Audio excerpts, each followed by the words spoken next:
that the future isn't ahead of us, but behind us, locked away in the echoes of a dream we all once shared.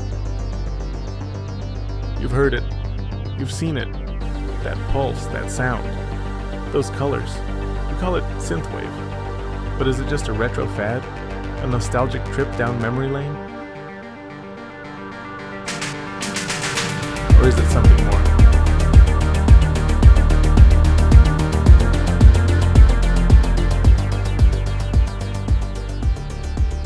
A frequency carrying whispers of a future we collectively dreamed of in the 80s.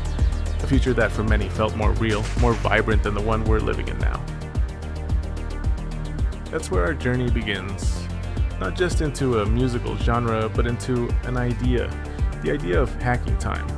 Not with a time machine, but with our perception, our creativity, our desire to reclaim a sense of agency over the timeline. What if the essence of that dreamed future isn't lost, but just waiting to be rebooted?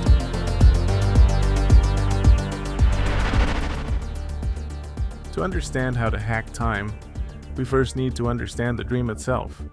The 1980s weren't just about big hair and shoulder pads. It was a crucible of technological optimism and Cold War anxiety. Science fiction wasn't just entertainment, it was a canvas for our hopes and fears.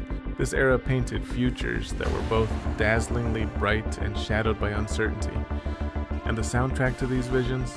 Emerging electronic music, the DNA of what would become Synthwave.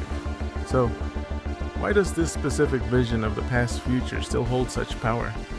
It's the potent magic of a nostalgia, not just a yearning for what was, but for what could have been.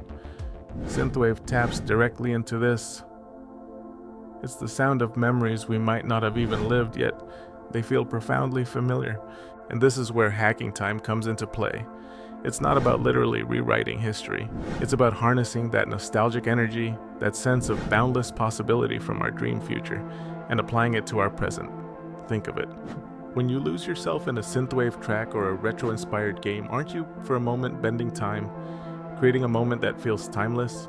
This hacking can be a creative act, taking those 80s aesthetics and philosophies and reinterpreting them. It can be a mental shift, choosing optimism and a belief in progress even when the present feels complicated. It's about finding agency in a world that often feels like it's running on autopilot.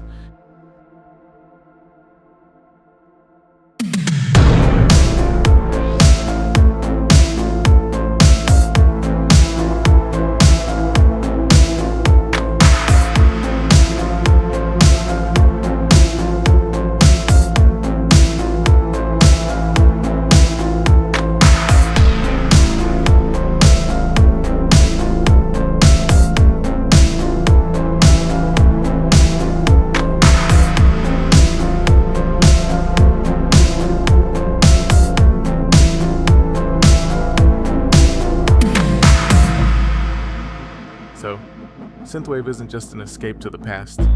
It's a toolkit for building a more inspired present. It teaches us that the visions we hold, the futures we dream of, have power. They shape our mood, our motivation, even our choices. By engaging with this future we dreamed of, we're not denying reality. We're enriching it.